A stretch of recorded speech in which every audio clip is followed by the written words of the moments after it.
The photograph fell from my trembling hands and scattered across the hospital floor. Pieces of a life I was told I lived but couldn't remember holding.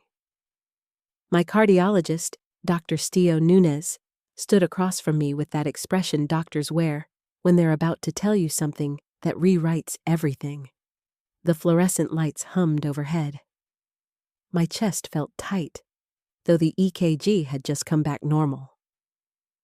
Nothing was wrong with my heart, he'd said, but something was catastrophically wrong with my mind. I was 48 years old and standing in a neurology wing I'd never been to before, though according to my medical records, I'd been here 6 times in the past 3 years. The receptionist knew my name. The nurses nodded at me like we had history, but I had no memory of any of it. That was the first sign that everything I believed about my life was a lie. It started 3 weeks ago with small things. I'd wake up knowing I had a daughter named Noraline, but I couldn't picture her face. I'd reach for memories of her childhood, birthday parties, school plays, the day she was born, and find nothing but empty space where those moments should have been. My husband, Nader, would mention our trip to Costa Rica in 2015, and I'd nod along, but the memory felt borrowed, like I was pretending to recognize a story someone else had told me. Then the gaps grew larger. Entire years felt hollow. Conversations with people I supposedly knew felt like I was reading from a script I'd memorized but never truly understood. The neurologist, Dr. Rikas Wang, had run the tests. MRI, PET scan, cognitive assessments, all of it. His office was on the 3rd floor, and I remembered walking there because I'd counted the steps. 173 steps from the elevator. That detail stayed with me. But I couldn't remember my mother's voice. I couldn't remember the smell of my childhood home. I couldn't remember if I'd ever actually been in love. Now, in the hallway outside his office, Dr. Wang held a folder that contained the truth I wasn't sure I wanted to know. He'd asked me to come back for a follow-up consultation. He'd said it was important. His voice on the phone had carried a weight that made my stomach turn. "Your results came back," he said, gesturing for me to sit in his office. The walls were a neutral beige. There was a desk with a computer, a bookshelf filled with medical journals, and a window overlooking the parking lot. Everything about it felt sterile and wrong. "I've been reviewing them with a colleague, a specialist in memory disorders, and I need to ask you something very directly, Aya. Have you ever undergone any kind of experimental procedure? Anything unusual? Anything that might have been presented to you as therapeutic?" I shook my head, but even as I did, I realized I couldn't be certain. If my memories were unreliable, how could I trust any answer I gave? "Your cognitive patterns are unusual," Dr. Wang continued. He opened the folder. Inside were brain scans, charts, and notes written in medical shorthand I couldn't decipher. "These aren't the patterns we typically see with amnesia or dementia. These are consistent with what we call implanted memory architecture. It's theoretical mostly, but there's research.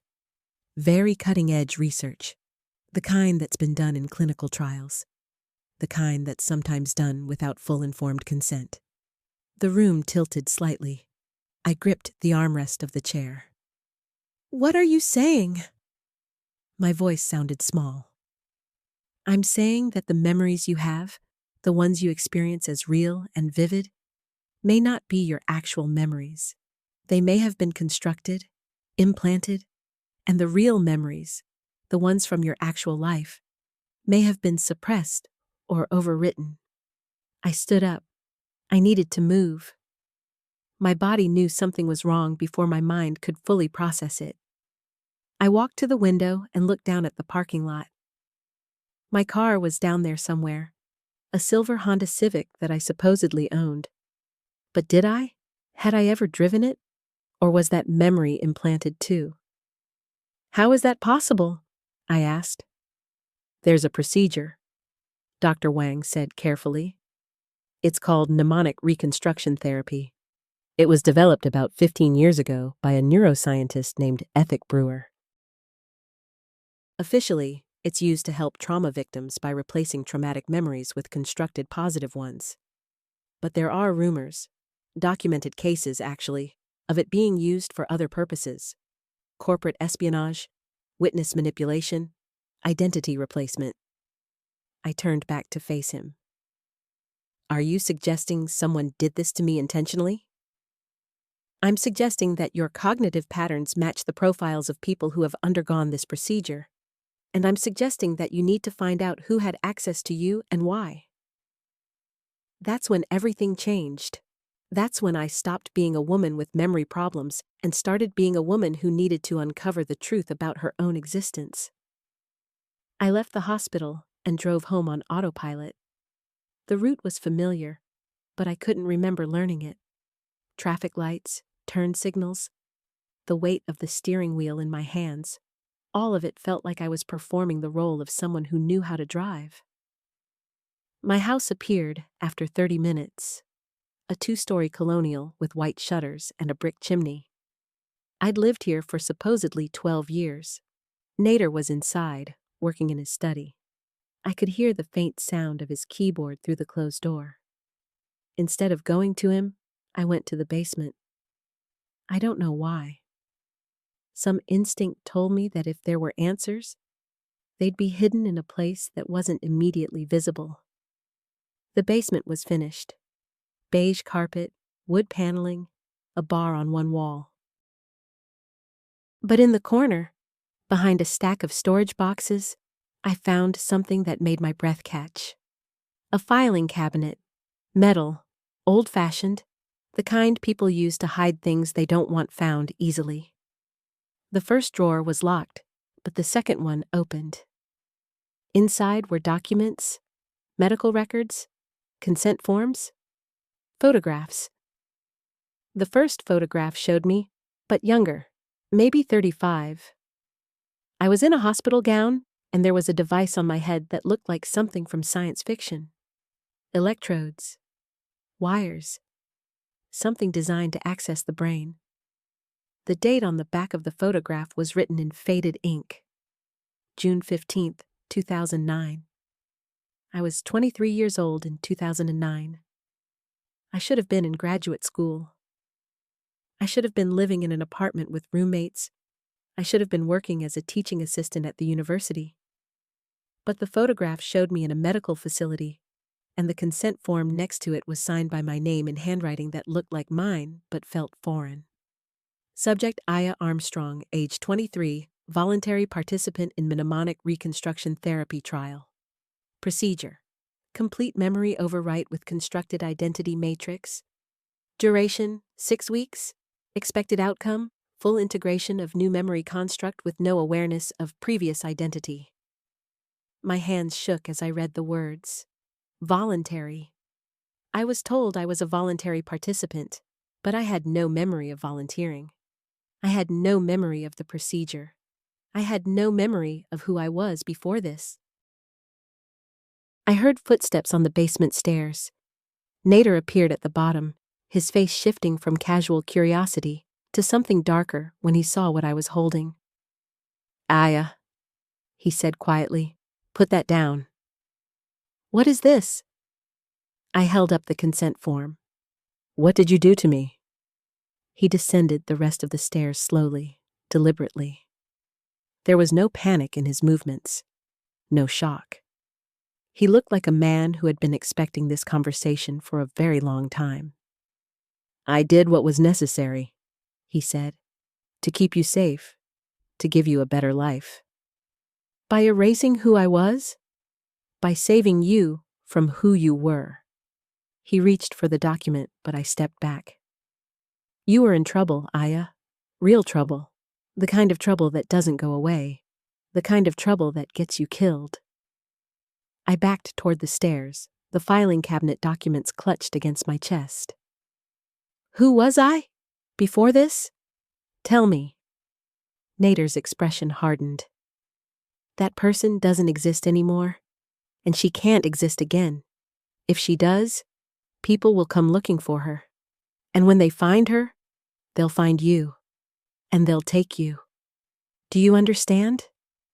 The procedure was the only way to protect you. Protect me from what? From the people who were trying to use you? From the organization that had already invested millions in your development. You were an asset, Aya. A very valuable asset, and when you tried to run, they didn't take it well. I climbed the stairs rapidly, my heart hammering against my ribs. Behind me, Nader called out, but I didn't stop. I went to the kitchen and grabbed my phone. My hands were shaking so badly I could barely unlock it. I searched for my own name. Aya Armstrong. Nothing came up. I searched for variations, different spellings. Nothing. Then I tried searching for Ethic Brewer, the neuroscientist, the creator of the procedure. The search results flooded my screen. Articles about his research, his published papers on memory manipulation. And then, buried in the results, a news article from 2009. Neuroscientist Ethic Brewer, arrested for unauthorized human experimentation. I clicked on the article. My hands were trembling so badly I could barely read the text. The article described how Brewer had been running an illegal memory implantation clinic out of a private facility in upstate New York. He'd been implanting false memories into vulnerable people. People who were running from something, people who wanted to disappear. He charged enormous fees. He promised complete identity reconstruction. And according to the article, he'd been arrested after one of his patients reported experiencing fragmented memories and sought treatment. That patient was me. That had to be me. But the article didn't name me. It referred to me only as Subject A. And it said that the case had been settled out of court with a non-disclosure agreement preventing any public discussion of the details. Nader appeared in the kitchen doorway. His face was calm, but his eyes were cold in a way I'd never noticed before. Or maybe I had noticed, and that memory had been erased too. "You need to stop," he said. "You need to put the phone down and stop looking." "Who was I?" I demanded. "What did I do? Why would someone want to make me disappear?" "It doesn't matter anymore. Your old life is gone. This is your real life now. These are your real memories. Everything you've experienced for the past 15 years is real. The love you feel for Noraline is real. The life we've built together is real." "But I don't remember any of it. I don't feel any of it. It's all just empty." "Then we'll help you remember," he said, and there was something in his voice that terrified me more than anything else had. "We'll help you remember the way you're supposed to remember. We can do another procedure, a reinforcement. It's done all the time. People need tune-ups, especially when the original implant starts to degrade." I backed away from him. "You want to do this to me again?" "I want to save you again, like I did the first time." I ran. I didn't think. I just grabbed my keys and ran to my car. Nader didn't chase me. He stood in the kitchen doorway and watched me go with an expression of resignation, like he'd known this was coming and had already decided how to handle it. The drive was frantic. My mind was racing through possibilities, trying to piece together a puzzle that had too many missing pieces. If I was Subject A in that news article, then I could find the original case files. I could find documentation of who I actually was. But where would those files be? With the police? With the district attorney's office? With Ethic Brewer himself? I drove to the library instead. It was late afternoon, and I had maybe an hour before they closed. I found a computer terminal in the back and logged into the newspaper database. I searched for articles from 2009. I searched for Ethic Brewer. I searched for memory implantation, and I found it. The article was from the New York Times, dated September 12, 2009. Neuroscientist charged in memory manipulation scandal. The article was longer than the one I'd found online. It contained more details. It mentioned that Brewer had been working with a private security firm called Meridian Solutions. It mentioned that several of his patients had been people involved in witness protection or corporate espionage cases. And it mentioned that one of his patients had come forward with evidence that her memories had been implanted without her full knowledge or consent. The patient was identified only as a woman in her 20s. But the article included a detail that made my blood run cold. It said that the patient had initially sought out Brewer voluntarily, believing she was signing up for a therapeutic procedure to help her deal with trauma. But the actual procedure had been far more extensive than she'd been told. Instead of just treating traumatic memories, Brewer had completely reconstructed her identity. The article quoted a lawyer representing the patient. "My client was essentially erased and replaced with a different person. She has no memory of her previous life, her family, her career, or her identity. She is, for all practical purposes, a different human being. This is not therapy. This is identity theft on a neurological level." I read the article 3 times. Each time, I was more certain that I was the woman being described. And each time, I became more desperate to find out who I actually was. The article mentioned a court case. Brewer via State of New York. I searched for the case number and found the court records online. The case had been sealed, but some documents were still publicly available. I found a motion filed by Brewer's lawyers arguing that the case should be dismissed due to insufficient evidence. I found a counter motion filed by the prosecutor arguing that Brewer's actions constituted assault and fraud. And I found a settlement agreement that had ended the case in 2010. The settlement agreement didn't contain any details about the victim's identity. It only stated that the case had been resolved with a payment of $2.3 million to the victim and a non-disclosure agreement preventing either party from discussing the case publicly. $2.3 million. That was the price they'd put on my identity. I sat in the library for another hour, searching through databases and public records, trying to find any reference to who I was before 2009. But it was like searching for a ghost. There were no records, no photographs, no documentation. Whoever I was before, she had been completely erased. When the library closed, I sat in my car in the parking lot and tried to think. Nader had said I was in trouble. He'd said the procedure was to save me. But from what? From whom? If I was involved in something dangerous, there had to be evidence somewhere. There had to be people who knew who I was. I drove to a hotel instead of going home. I checked in under a fake name. I used the name on a credit card I found in my purse that belonged to someone named Grace Weaver. The credit card worked. I got a room on the 3rd floor, and I sat on the bed and made a decision. I was going to find Ethic Brewer. He was the only person who would know the truth about who I was and what had been done to me. It took me 2 days of searching, but I found him. He was living in a small town in Vermont, working as a consultant for a pharmaceutical company. His address was listed in a business directory online.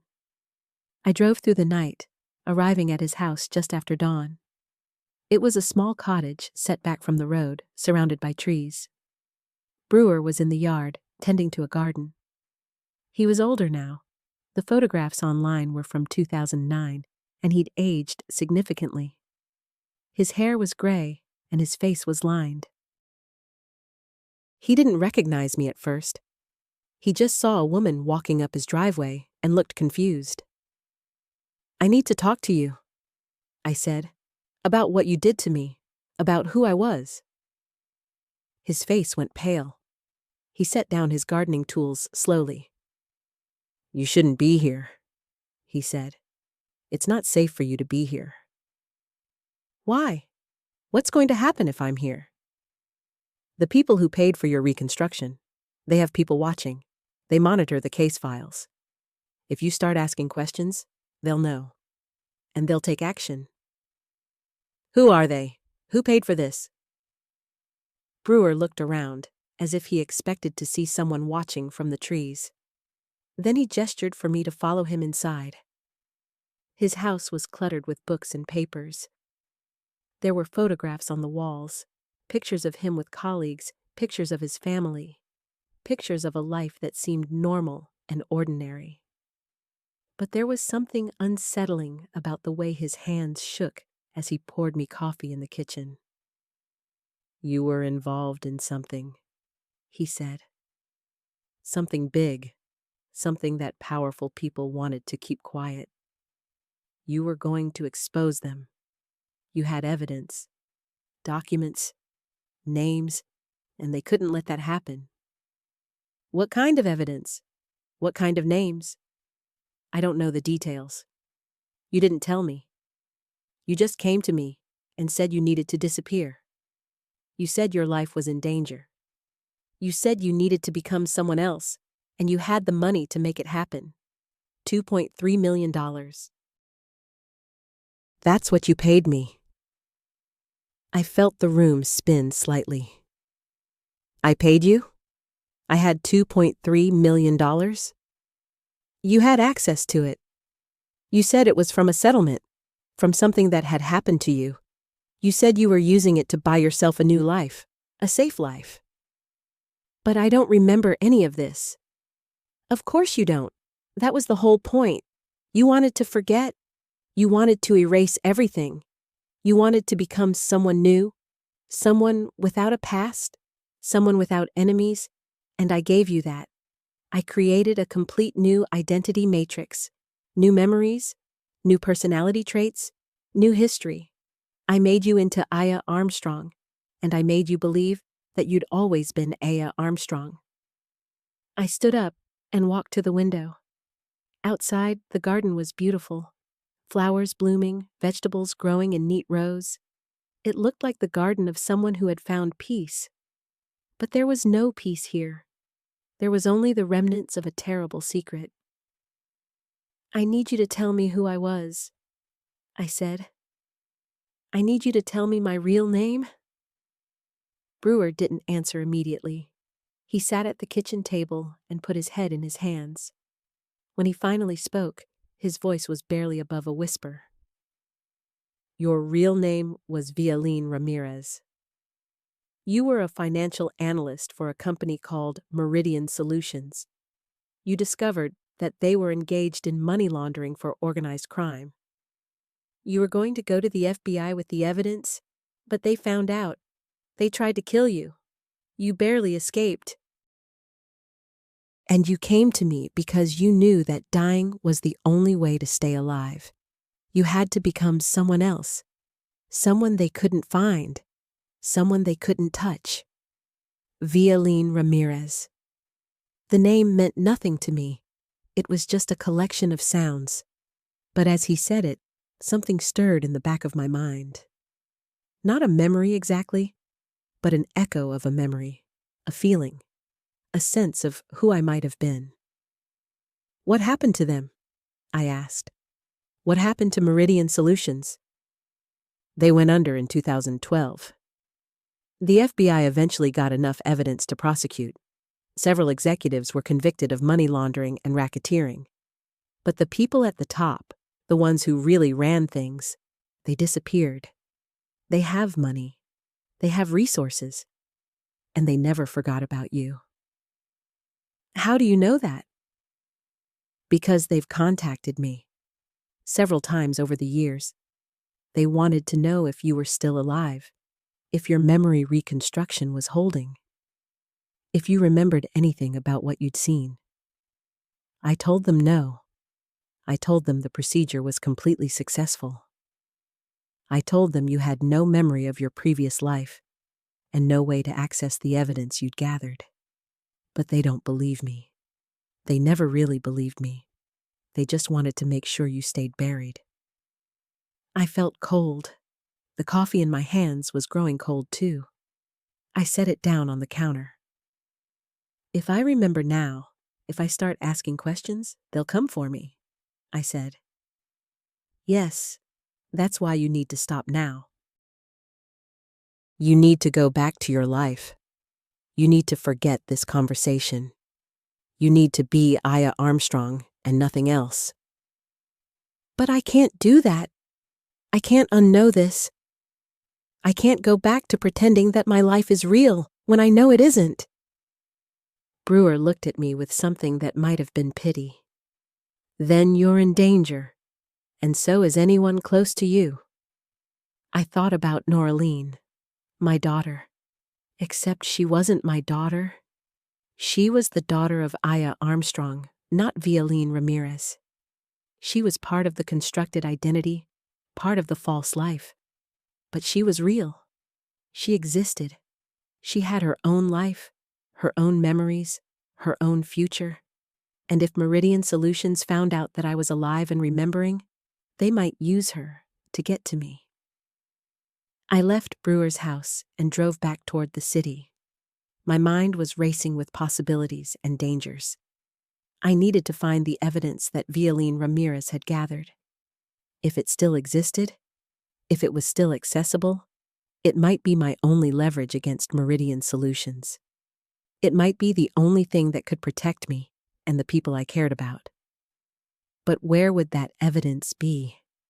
If I'd paid Brewer $2.3 million to erase my identity, I must have had other resources. I must have made contingency plans. I must have hidden something. I drove to a bank instead of going home. I went to the bank where I supposedly had accounts as Aya Armstrong. I asked to speak to a manager. I explained that I needed to access my safety deposit box.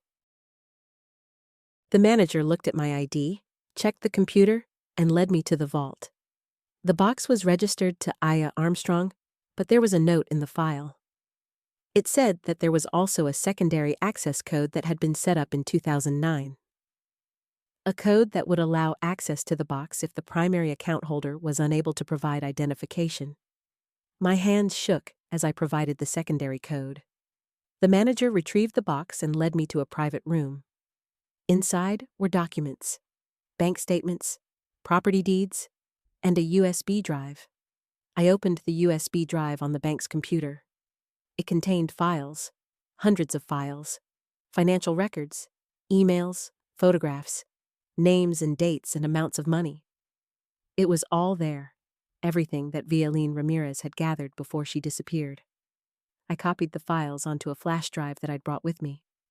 Then I closed the box and left the bank. The next step was obvious, but terrifying.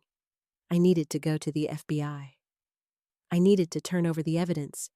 I needed to tell them that I was alive, that I remembered, and that Meridian Solutions was still out there. But first, I needed to protect Noraline.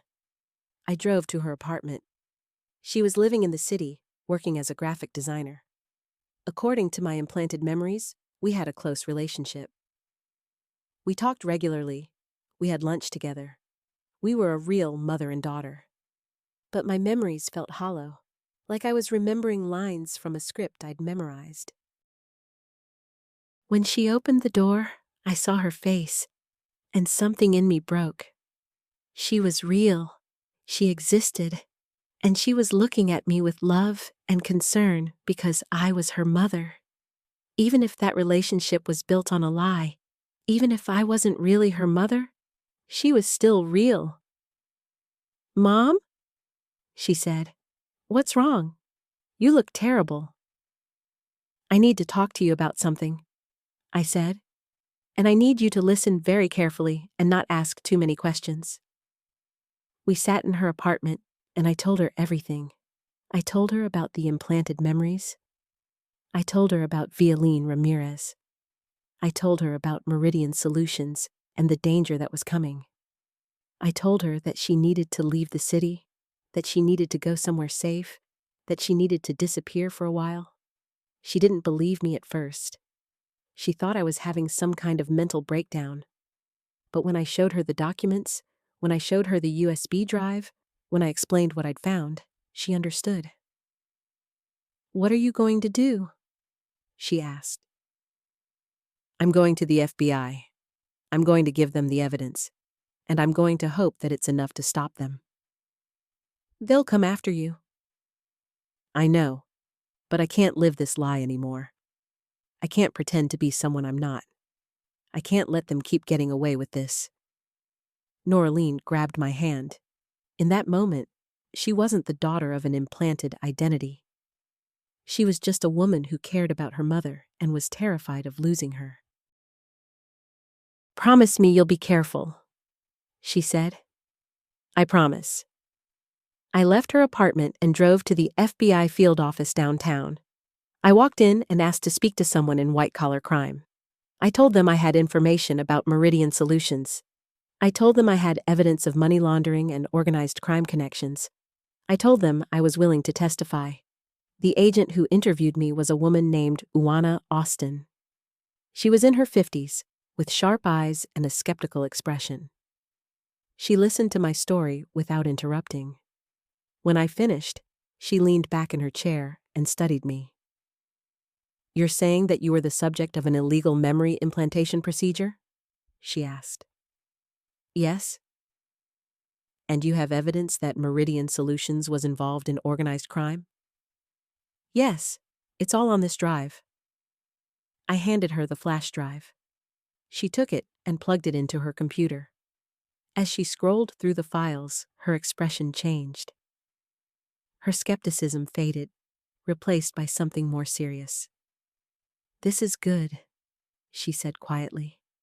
"This is really good. This is the kind of evidence we've been looking for years. But I need to warn you, if you go forward with this, if you testify, you're going to be in danger. These people don't forgive. They don't forget." "I know, but I have to do this. I can't live a lie anymore." Over the next 6 months, I worked with the FBI. I provided testimony about the evidence I'd found. I explained my connection to Meridian Solutions and my reasons for going into hiding. I told them about Ethic Brewer and the memory implantation procedure.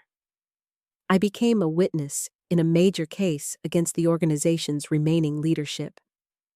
Nader left me. He couldn't handle the truth. He couldn't handle the fact that the woman he'd married was actually someone else, someone with a past that was dangerous and complicated. He filed for divorce, and I didn't fight him on it. The life we'd built together was based on a lie, and there was no way to salvage it. Noraline stayed by my side. She was angry at first, angry that her entire life was built on a false foundation, angry that her mother wasn't really her mother, angry that everything she'd believed about her family was a construct. But over time, she came to understand that even though the memories were implanted, the love was real. I loved her, and she loved me, and that was enough. 3 of the remaining Meridian Solutions executives were convicted based on the evidence I provided. They're in federal prison now. The organization was dismantled, the money was traced and recovered, and I was given a new identity again, though this time it was my choice. But I didn't choose a completely new identity. I chose to keep the name Aya Armstrong, because even though it was implanted, even though it was artificial, it had become real to me. I had lived that life. I had experienced those memories, even if they weren't technically mine. And I had built something real on top of that false foundation. A relationship with my daughter, a sense of self, a way of being in the world. I'm 51 years old now. I live in a small house in Oregon, far away from the city, far away from Meridian Solutions, far away from the life of Violine Ramirez. I work as a freelance writer. I see Noraline every month. I've started therapy to help me process the trauma of discovering that my memories were implanted, and I'm learning to live with the uncertainty of not knowing which of my experiences are real and which are constructed. Sometimes, I have moments where I feel a ghost of a memory from my life as Violín Ramirez. A feeling, a sense of something that happened to me before I was erased. But mostly, those memories are gone. Brewer was very good at his job. The implant was thorough. What I've learned is that identity is more complicated than we think. It's not just about memories or genetics or family connections. It's about the choices we make, the people we love, the life we build. I was erased and rebuilt, but I'm still me. I'm still a person. I still matter. And even though my memories might not be real, my life is. If you're struggling with questions about your own identity or your own memories, trust your instincts. Trust your gut. And if something feels wrong, investigate it. Because sometimes the truth is hidden in the places we're afraid to look.